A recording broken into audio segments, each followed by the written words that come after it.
The crisp clink of a champagne flute, the low hum of expensive conversations, the weight of 1,000 judging eyes. This was the world that had discarded Fallon Gray. In the glittering ballroom of the St. Regis Hotel, she was invisible, a ghost in a server's uniform. Her ex-husband, Grant Lowell, a man whose empire she helped build with her own hands, stood 10 feet away, draped in a bespoke suit and a supermodel. He looked right through her, his eyes cold with the kind of indifference that cuts deeper than hatred. He didn't know that the fate of every single person in that room, including his own, rested on a secret held by the quiet, elderly man Fallon had been helping with his groceries for the past year. He didn't know that in a few short days, her name would be the one on everyone's lips, not as a forgotten ex-wife, but as the sole inheritor of a legacy that could buy and sell his entire world 10 times over. The air in the grand ballroom of the St. Regis was thick with the scent of money and ambition. It smelled of imported lilies, expensive perfume, and the faint metallic tang of ruthless corporate dealings. Fallon Gray breathed it all in, the scent a painful reminder of a life that was no longer hers.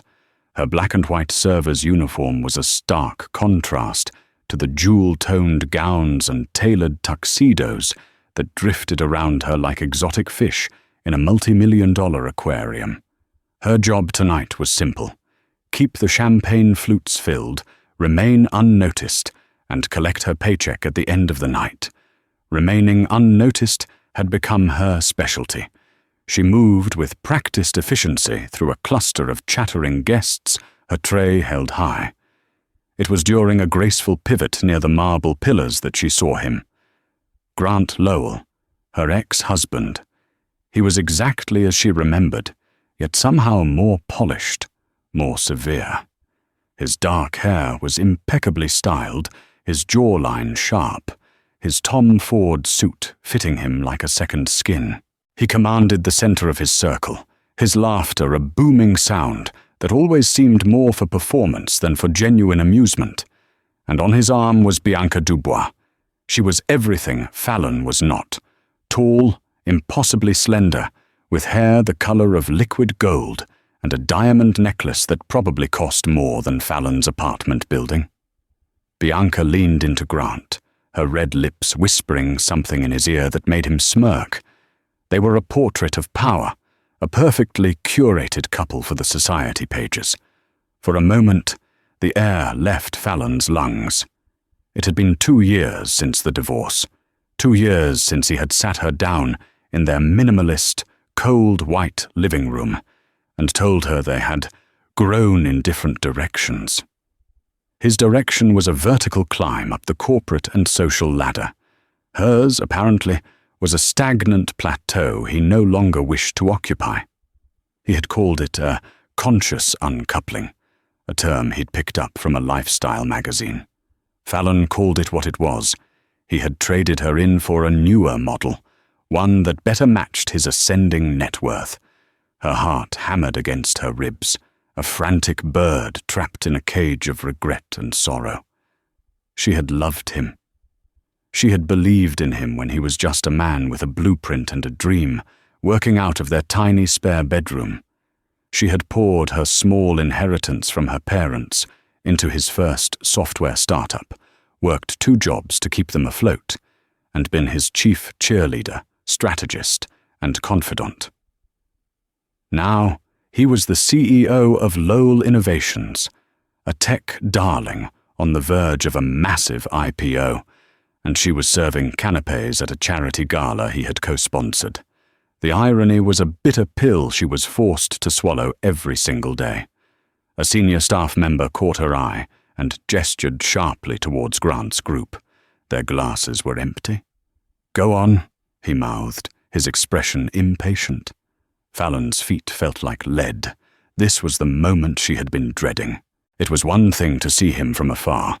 It was another to approach him, tray in hand, as his server.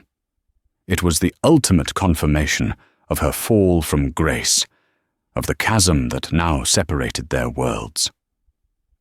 Taking a deep, fortifying breath, she plastered a neutral, professional smile on her face and moved towards them. As she drew closer, she could hear their conversation. Bianca was speaking, her voice a low, throaty purr. "And of course, the vineyard in Napa is simply a write-off. We haven't the foggiest idea what to do with it, but the parties are divine." Grant chuckled, a sound that sent an involuntary shiver down Fallon's spine. "It's about the portfolio, darling. Diversification." Fallon stopped at the edge of their circle, her presence a silent, dutiful question. "Champagne?" she offered, her voice steady, betraying none of the turmoil raging within her. A few people turned and took a glass without a second glance. Grant, however, was in the middle of a sentence. He turned, his eyes flicking over her dismissively, and reached for a flute. For a split second, as his fingers brushed hers, his gaze sharpened. Recognition dawned.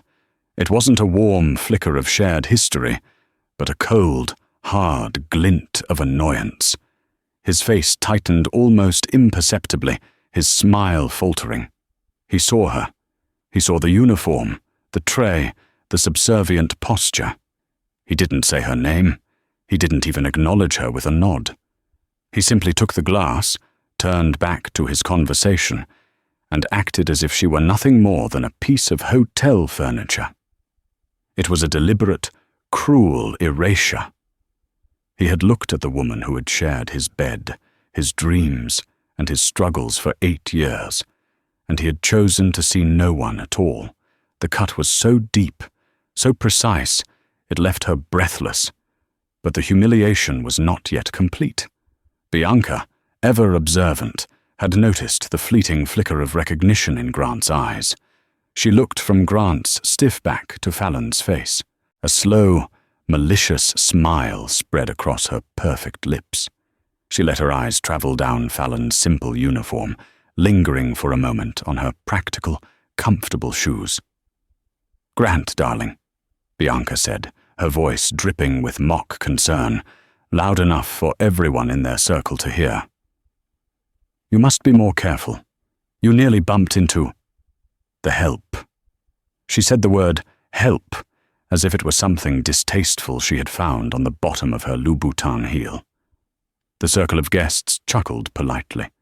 Grant's jaw clenched, a muscle twitching in his cheek. He was embarrassed, not for Fallon but for himself, for having his humble past materialized in a server's uniform right in front of his new, glossy life. Fallon's face burned. The professional mask she wore was threatening to crack. She wanted to say something, to defend the dignity he was so carelessly trampling. But what could she say? Anything would sound like the bitter ramblings of a scorned ex-wife. It would only prove his point, that she didn't belong here. With as much grace as she could muster, she gave a slight, almost imperceptible nod and began to turn away. But as she did, an older gentleman in the group, a portly investor named Mr. Cole, who was slightly too deep into his champagne, reached for a glass and fumbled. The flute tipped, and a cascade of bubbly liquid splashed down the front of Fallon's uniform. The cold liquid was a shock, but the collective gasp from the group was worse. "Oh, for heaven's sake," Bianca sighed dramatically. "Now it's made a mess." Grant finally spoke, but not to Fallon. He turned to Mr. Cole. "Don't worry about it, Robert. These things happen." He then looked in Fallon's general direction, still not meeting her eyes, and said to the air, "Someone get this cleaned up, and perhaps bring a fresh round of drinks." He had spoken about her as if she were a spill on the carpet. That was the moment something inside Fallon shifted. The hurt, which had been a dull, constant ache for 2 years, crystallized into something hard and clear. Resolve. She wouldn't let this man, this life, break her. She looked down at the stain on her uniform, then lifted her chin and finally met his gaze. For the first time that night, their eyes locked.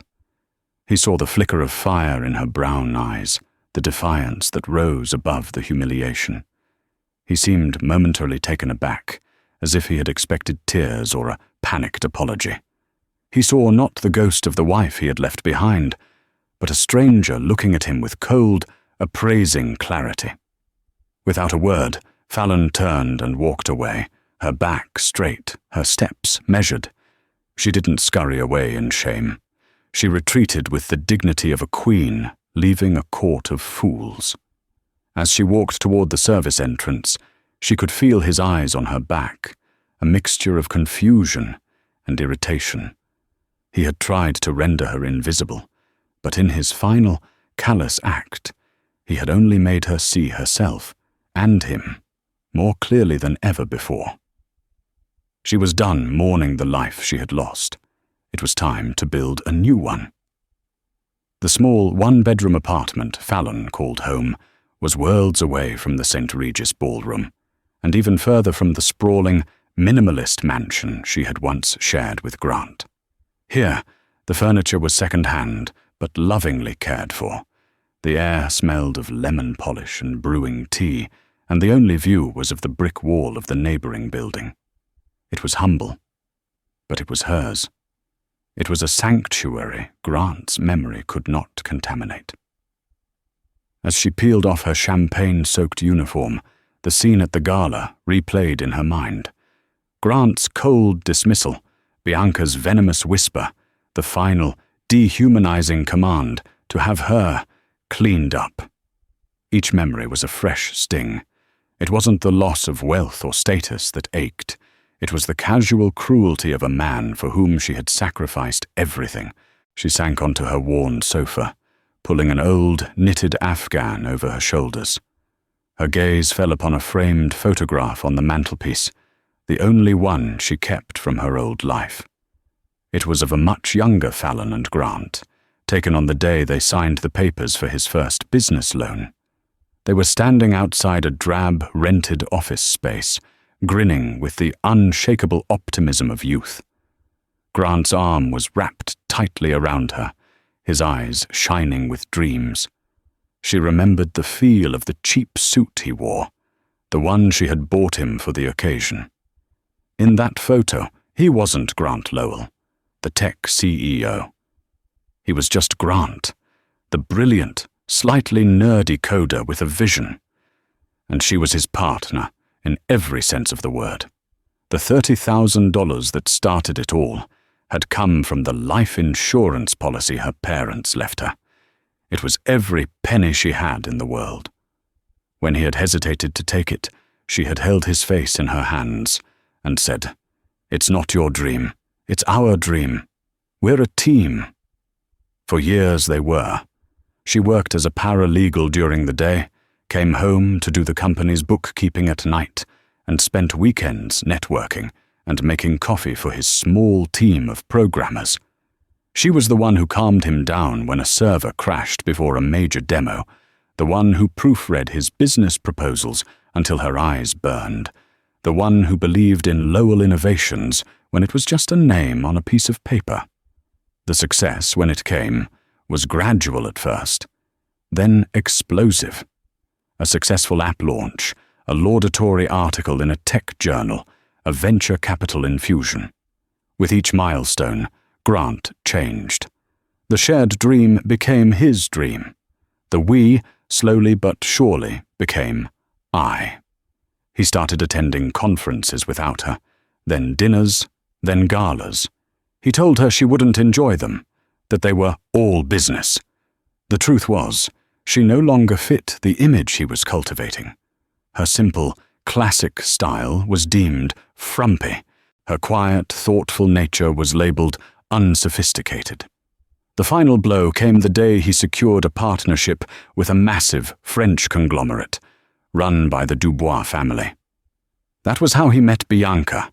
She was the CEO's daughter, a polished, multilingual socialite who moved through boardrooms and ballrooms with the same predatory grace. Grant was utterly captivated. He had ended their marriage with the clinical precision of a corporate downsizing. He called it an amicable separation, which meant his high-priced lawyers drafted an ironclad agreement that left Fallon with a fraction of what she was owed.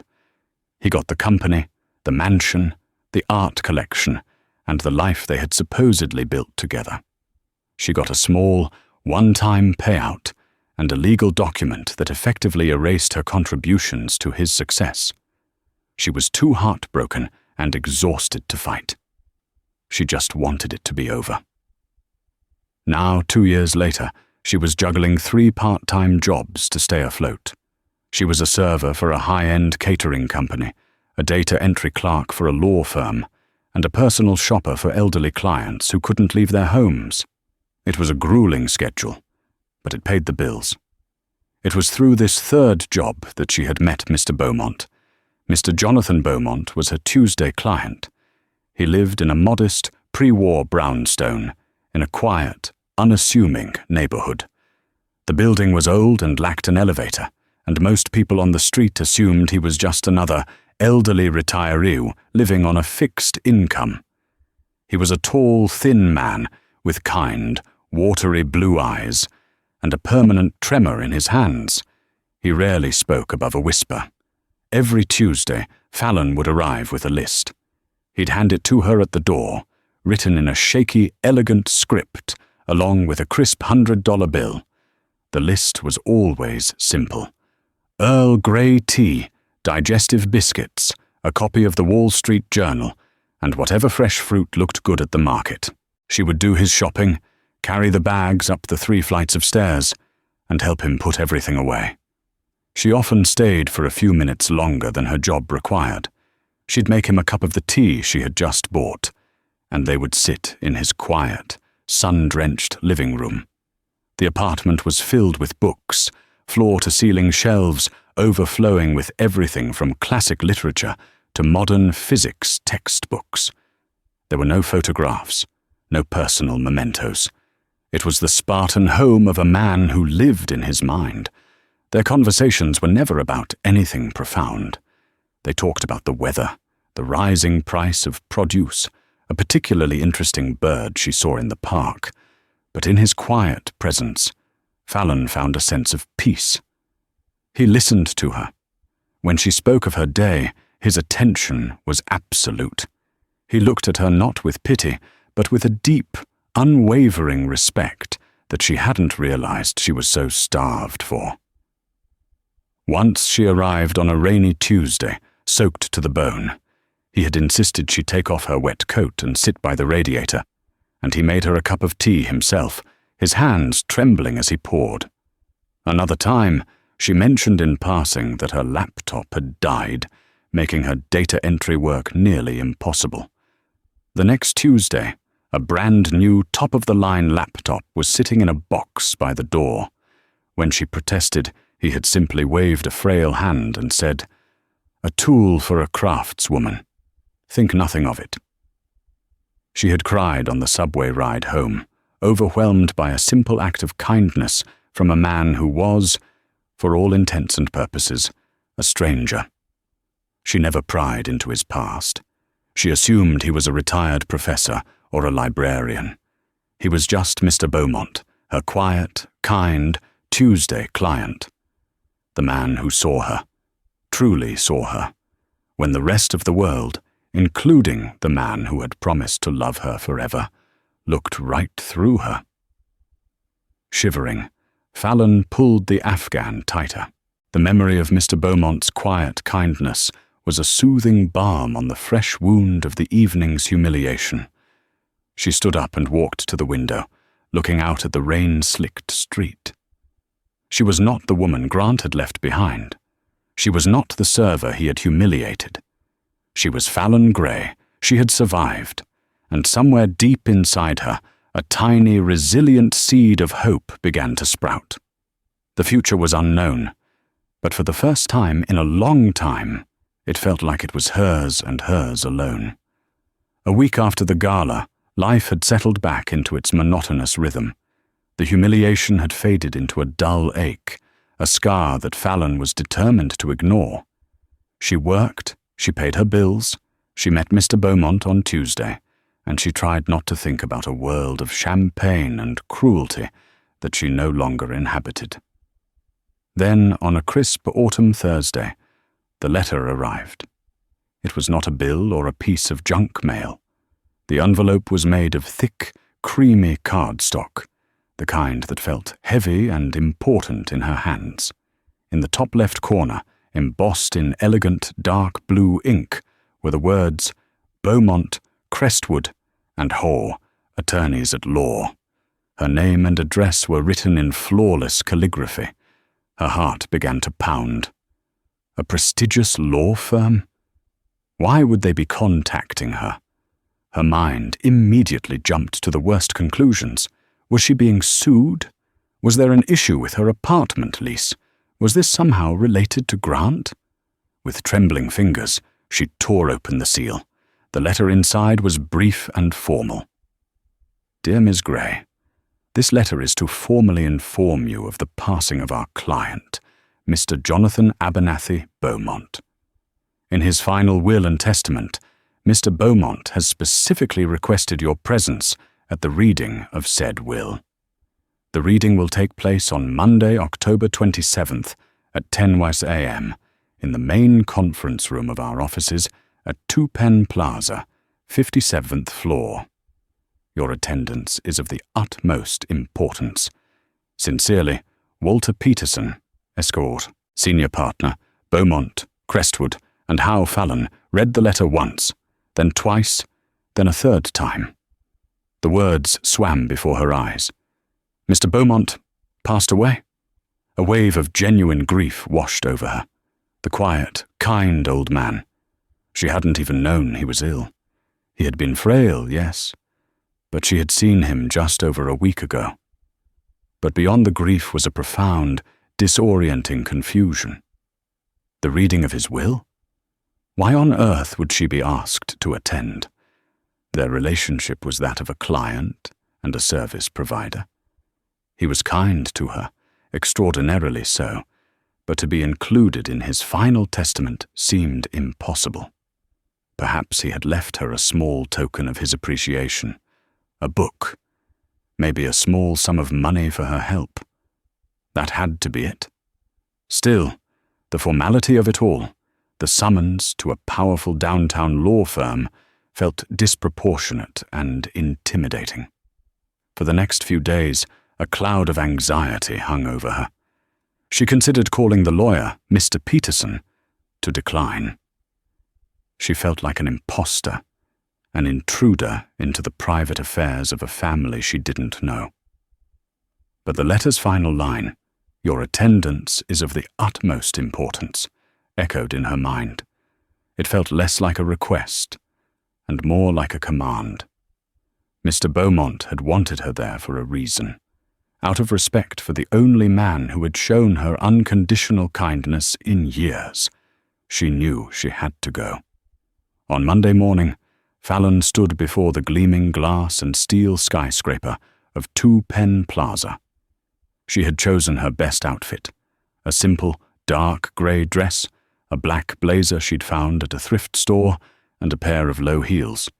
It was professional and understated, but she felt like a sparrow trying to blend in with a flock of peacocks as impeccably dressed men and women swept past her through the revolving doors.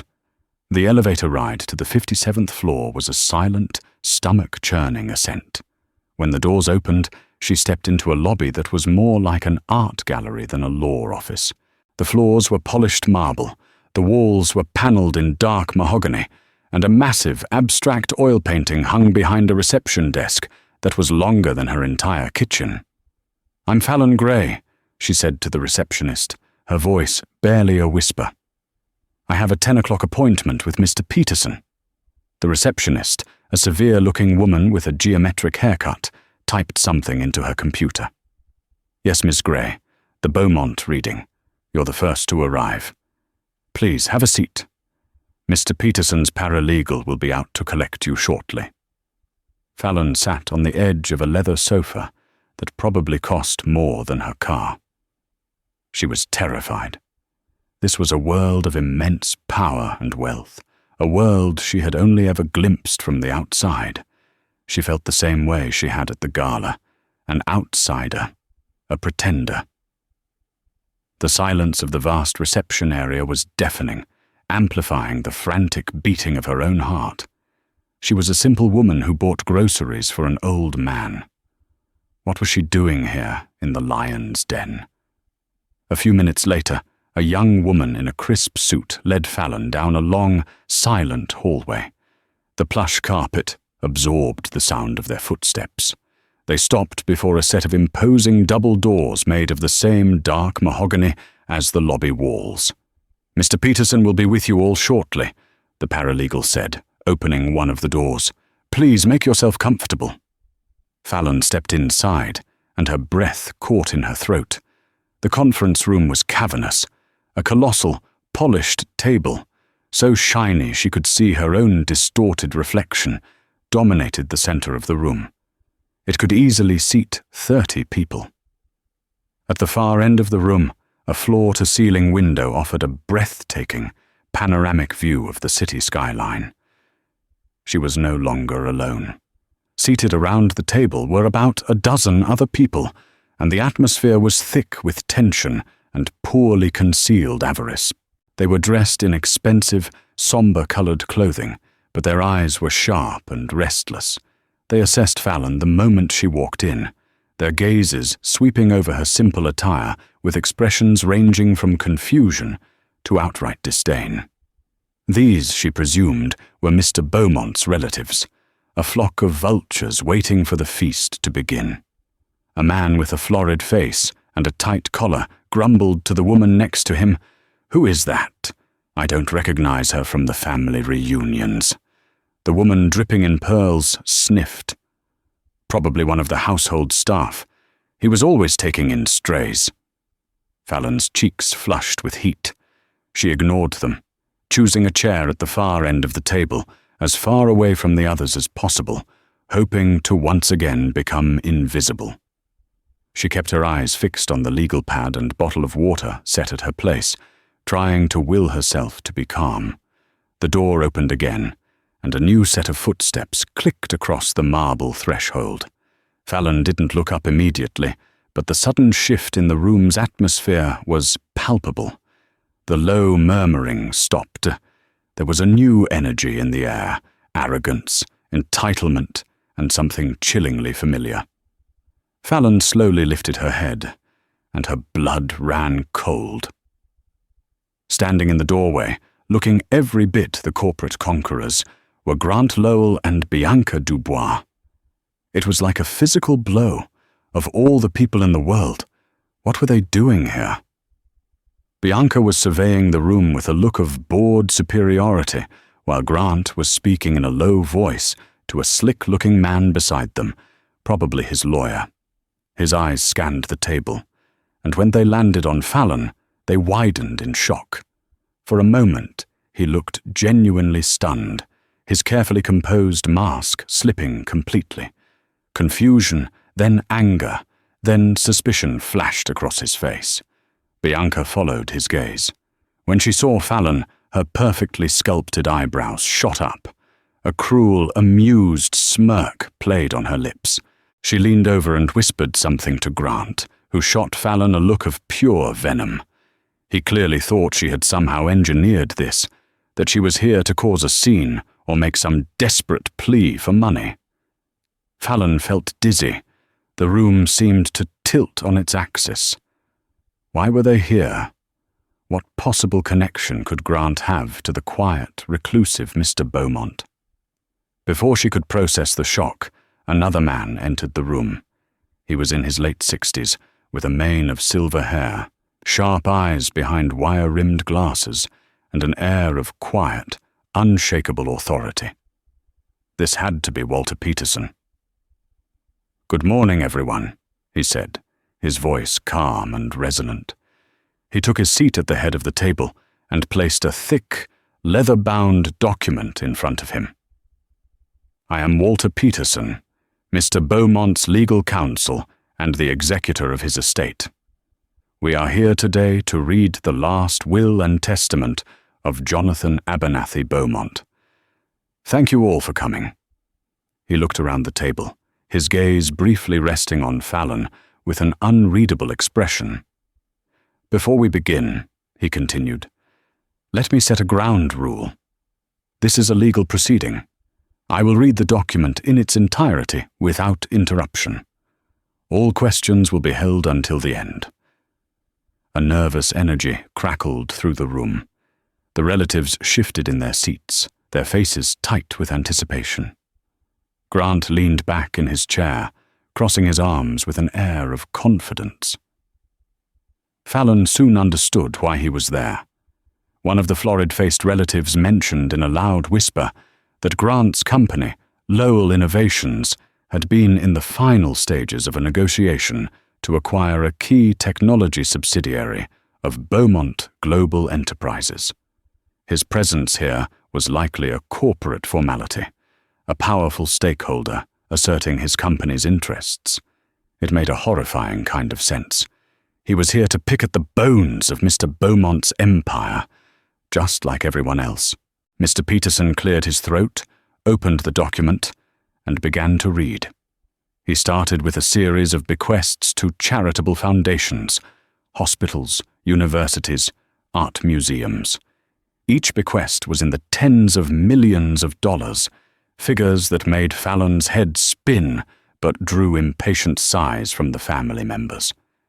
Next came the relatives. A nephew was left a trust fund, generous by any normal standard, but clearly less than he had expected from his sour expression. A cousin received a collection of antique maps. The woman in the pearls was bequeathed a summer home in the Hamptons. With each item read, the tension in the room grew thicker. These were the appetizers. Everyone was waiting for the main course, the controlling interest in Beaumont Global Enterprises, a multi-billion-dollar international conglomerate with interests in technology, shipping, and real estate. The grand prize. Grant looked particularly smug. He probably believed that with Mr. Beaumont gone, the acquisition of the tech subsidiary would be a foregone conclusion, making him even more powerful. Finally, Mr. Peterson reached the final section of the will. He paused, took a sip of water, and looked slowly around the room. "And now," he said, his voice dropping slightly, "we come to the disposition of the remainder of the estate. This includes all personal property not otherwise specified, all financial holdings, and, most significantly, Mr. Beaumont's 95% controlling stake in Beaumont Global Enterprises." A collective intake of breath. This was it. The relatives leaned forward. Grant's smug expression intensified. Bianca looked as if she were about to witness a coronation. Mr. Peterson's eyes scanned the page before him. "All of the aforementioned assets," he read, his voice clear and steady, "I bequeath in their entirety, without condition or reservation, to a single inheritor." He paused again, letting the weight of his words settle. Fallon could feel dozens of eyes on her, judging her, dismissing her. She wished the floor would swallow her whole. Then Walter Peterson looked directly at her, and he spoke the words that would shatter her world and theirs forever. "I bequeath my entire remaining estate to Ms. Fallon Gray." The silence that followed was not a silence of peace, but a deafening, absolute void, as if all the sound in the universe had been sucked out of the room. It lasted for 3 full seconds. Then chaos erupted. "What?" the florid-faced nephew sputtered, half rising from his chair. "That's impossible. Who is she?" The woman with the pearls let out a small shriek. "This is a joke, a forgery. The old man was senile." All around the table, the relatives burst into a cacophony of outrage and disbelief. But Fallon heard none of it. Her world had narrowed to a single point, the calm, steady gaze of the lawyer, Walter Peterson.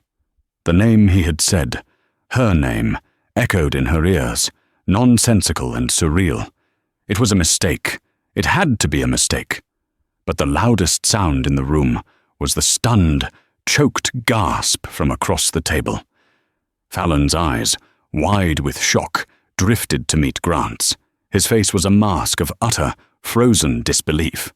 The smug confidence had vanished, replaced by a ghastly, pale confusion. His jaw was slack, his eyes wide. Beside him, Bianca's perfectly made-up face had contorted into an ugly snarl of jealousy and rage. She stared at Fallon as if she were a serpent that had slithered into paradise.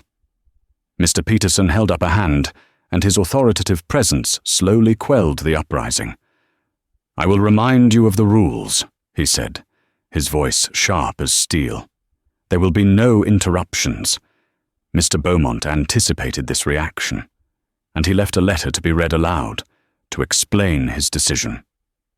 He picked up a separate sealed envelope, broke the wax seal with a small knife, and unfolded the single sheet of paper within. The room fell silent once more, a tense, simmering silence pregnant with fury. "He wrote this letter a month before his passing," Mr. Peterson explained, and then he began to read the words of Jonathan Beaumont. The voice that filled the room was the lawyer's, but the spirit behind it belonged to the quiet, kind man from the third floor walk-up. "To all those gathered," the letter began, "if you are hearing these words, it means I have finally laid down my burdens. Many of you in this room today see me as Jonathan Beaumont, the founder of an empire, a name on a building, a collection of assets to be divided. You have known me by my wealth. But for the last few years of my life, only one person has known me simply as a man. After a lifetime spent building a fortress of wealth, I found myself a prisoner within it. I was surrounded by people who wanted something from me, whose kindness was a transaction, whose affection was an investment. So I decided to conduct an experiment. I retreated from my world and lived a life of simplicity, to see if genuine, unvarnished human decency still existed. And I found it, in the most unexpected of places. I found it in Miss Fallon Gray. Fallon's hands flew to her mouth, a sob catching in her throat. Her mind reeled. The quiet old man, the modest apartment. It was all a test, a facade. The letter continued, each word a hammer blow to the greedy relatives and a shock to Fallon's soul. Miss Gray was hired to be my shopper, a simple, paid-for service. But she gave me so much more. She gave me her time when she had so little of it to spare. She gave me her concern when the world had given her every reason to be concerned only for herself. She listened to my ramblings about the weather as if they were matters of state. She never asked for anything. She never pried. She simply saw an elderly man who needed a little help, and she helped him. I, however, pried into her life. My resources allowed me to learn of her story. I learned of her profound contributions to the founding of a major technology company, a contribution that was legally and morally erased. I saw her ex-husband, a man she had lifted from obscurity, discard her when she no longer fit his glamorous narrative. I watched her face this immense betrayal, not with bitterness or a thirst for revenge, but with quiet dignity, resilience, and an unwavering commitment to her own integrity. She was working 3 jobs to survive, yet she had more character in her little finger than all the titans of industry I have ever known. A legacy is not about money, it is about values. My empire requires a leader, not with a ruthless mind for profit, but with a compassionate heart, an unshakable moral compass, and the strength of character to know the difference between price and value. Fallon Gray is that leader. She is the only person I trust to wield my legacy, not for personal gain, but for the betterment of the world. To my relatives, you have received what my conscience dictated. To the business world, Prepare for a new era. And to Fallon, I am sorry for the burden I am placing on your shoulders. But I am not sorry for choosing you. You showed kindness to a lonely old man. Now I give you the power to show kindness to the world. Use it wisely." When Mr. Peterson finished reading, the silence that returned was final. It was the silence of defeat, of a world turned completely upside down. The relatives were ashen-faced, defeated. They knew the will was ironclad. The letter had not only disinherited them, it had judged them. But Fallon only had eyes for Grant.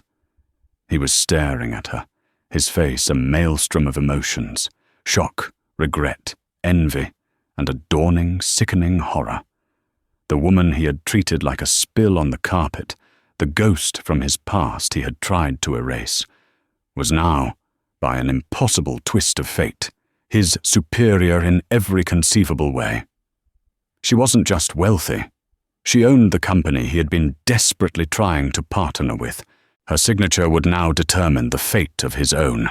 The power dynamic between them had not just shifted, it had been apocalyptically reversed. In that moment, Fallon Gray, the server, the ex-wife, the ghost, finally understood. This wasn't just an inheritance, it was a reckoning. As the full weight of the revelation settled upon the room, Fallon felt a strange calm descend over her. The shock was still there, a buzzing under her skin, but overlaying it was a new, crystalline clarity. Mr. Beaumont hadn't just given her money, he had given her validation. He had seen her worth when she had forgotten it herself, when the man who was supposed to value her most had thrown it away like trash. Walter Peterson calmly folded the letter and placed it back in its envelope. "The will is legally sound and has been fully authenticated," he announced to the stunned room. "Miss Gray, if you will join me in my private office, we have a great deal to discuss. We have already arranged for a security detail and a temporary personal assistant to help you navigate the immediate transition." His words broke the spell. The florid-faced nephew slammed his hand on the table. "This is an outrage! I'm calling my lawyer! We'll contest this!" Peterson didn't even flinch. "You are welcome to do so," he said coolly. "Be advised that Mr. Beaumont also established a multi-million-dollar legal fund specifically to defend this will against any and all challenges. Your contestation will be a long, arduous, and ultimately fruitless endeavor that will cost you dearly." That threat hung in the air, a final, decisive blow that crushed the last vestiges of hope for the greedy relatives. They began to gather their things, their faces twisted with impotent rage, muttering curses under their breath. Amid the chaos, Grant finally moved. He pushed his chair back, the leg scraping loudly against the marble floor, and started towards Fallon. His face was a desperate, pleading mess. The arrogant CEO was gone, replaced by a frantic, grasping man who saw his future crumbling to dust. "Fallon," he began, his voice hoarse. "Fallon, I had no idea. I am so sorry. About everything. At the gala, I wasn't myself." Bianca, for her part, was frozen in her seat, her face pale under its expensive foundation. Her own future, so inextricably tied to Grant's rising star, was now plummeting back to earth. She looked at Fallon with a mixture of raw hatred and terror. Fallon stood up, her movements slow and deliberate. She looked at Grant, the man she had once loved with all her heart, and felt nothing. The pain, the love, the anger, it had all been cauterized, burned away by the stunning revelation. He was a stranger to her now, a relic from a past life. "Sorry?" she said, her voice quiet but carrying an immense weight. "What are you sorry for, Grant? Are you sorry for how you treated me? Or are you sorry that the woman you humiliated now holds the fate of your company in her hands?" Grant flinched as if she had slapped him. No, it's not like that, Fallon, I swear. We had history. We built something together. I never forgot that. Yes, you did, she replied, her voice unwavering. You forgot it the moment you decided I was no longer a valuable asset to your portfolio. You forgot it when you looked through me at that gala.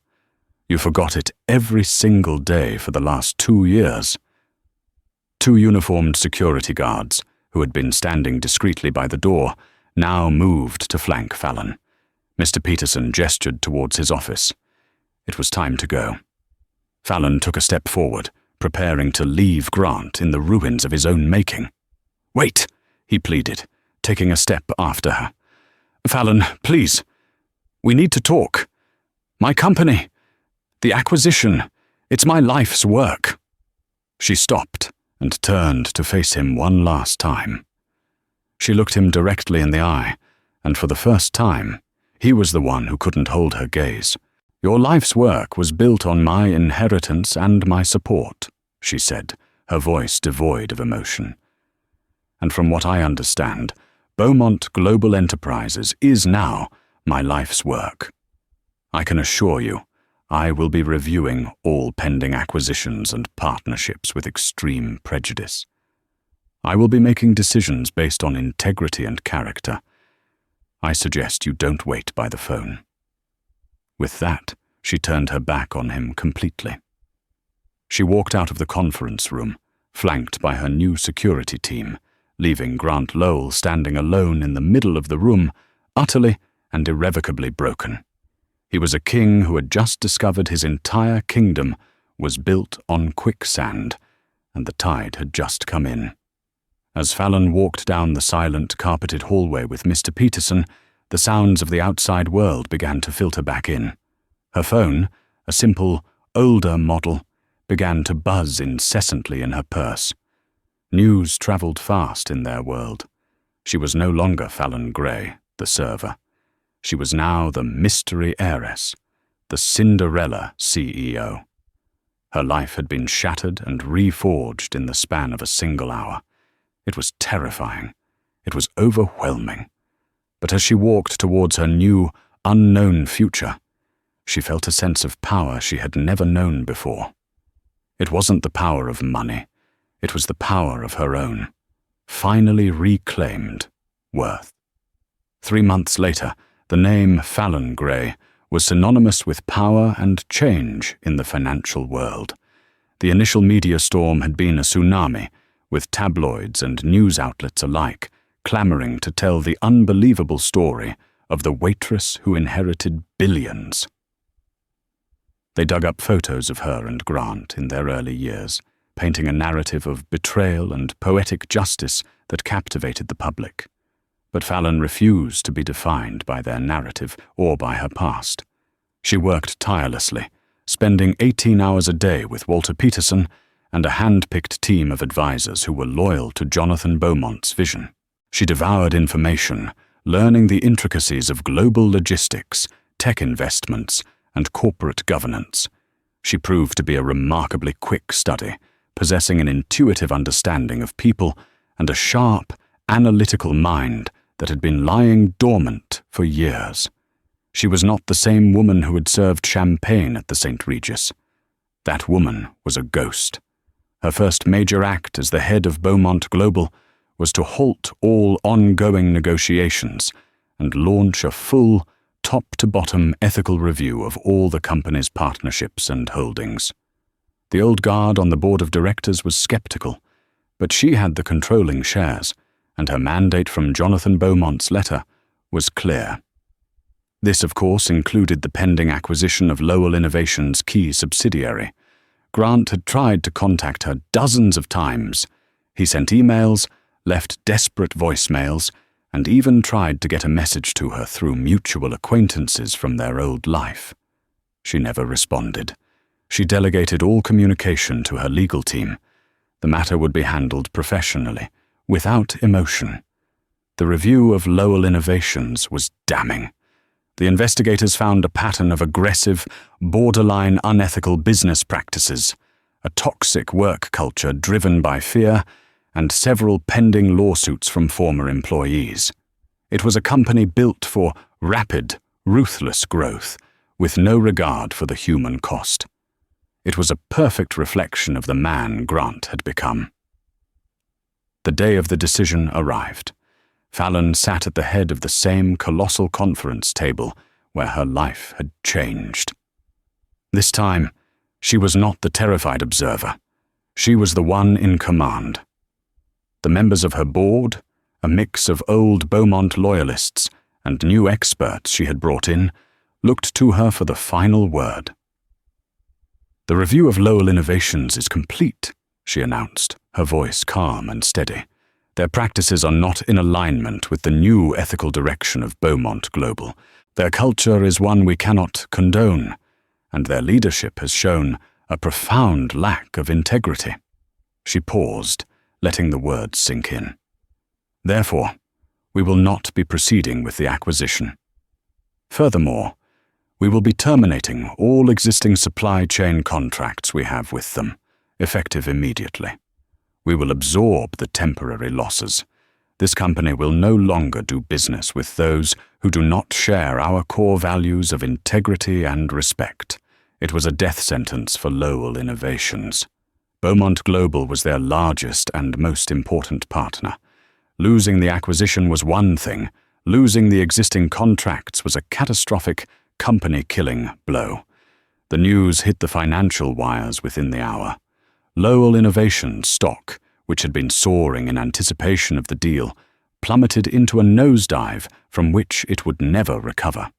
That evening, Fallon was working late in her new office, a magnificent space at the top of the Beaumont Tower, with the same panoramic view that had so intimidated her on that first day.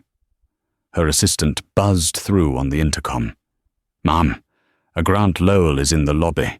He is demanding to see you. Security is asking how you'd like them to handle it." Fallon looked out the window at the glittering expanse of the city lights. She pictured Grant downstairs, a broken man raging against a fate he had authored himself. There was a time when the thought of his pain would have caused her pain. But now, she felt only a quiet, somber sense of closure. "Thank you, Sarah," she replied into the intercom. "There is no need. Mr. Lowell is not on my schedule. He is not a part of this company's future.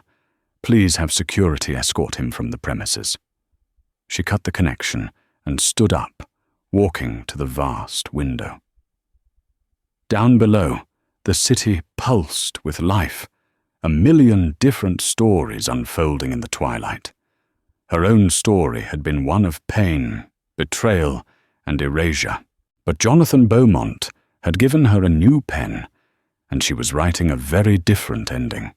She thought of the new charitable foundation she was launching in his name, dedicated to providing startup capital for entrepreneurs from underprivileged backgrounds, the kind of help she had given Grant, but for those who truly deserved it. She thought of the new, humane employee policies she was instituting across the entire company.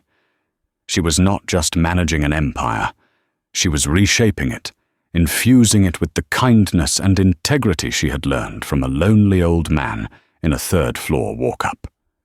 She was no longer Grant Lowell's ex-wife or Jonathan Beaumont's heiress. She was Fallon Gray, the architect of a new legacy, and she was just getting started. Fallon's story is a powerful reminder that our true worth is never defined by those who choose to discard us. It's a testament to the fact that integrity and kindness are their own form of power, often unseen until the moment they change everything. While Grant Lowell saw Fallon as a relic of his past, Jonathan Beaumont saw her as the blueprint for a better future. Her journey from a forgotten wife to the head of a global empire wasn't about the money.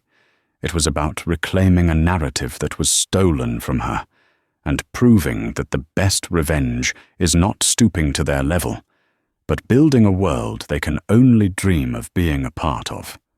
What did you think of Fallon's ultimate decision? Was it justice, or was it cold revenge?